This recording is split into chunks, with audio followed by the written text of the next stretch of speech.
How to import hotspots. We have to manage hotspots and then open the dialog Import Hotspots. There we can choose the file from which we want to import the hotspots, and inside the file we need the column separator, the decimal separator, and the coordinates.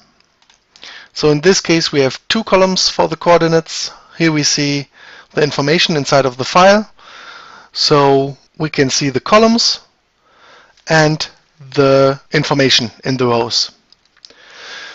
So for example, if the setting is wrong, we can see that it is not working properly and we have to change it to the correct sign, so we have a correct table.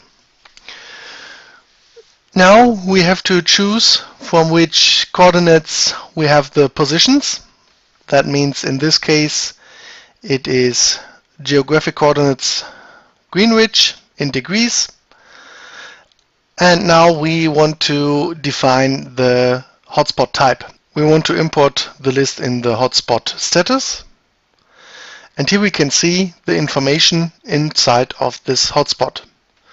So that means now we can choose which column has the information for the field status.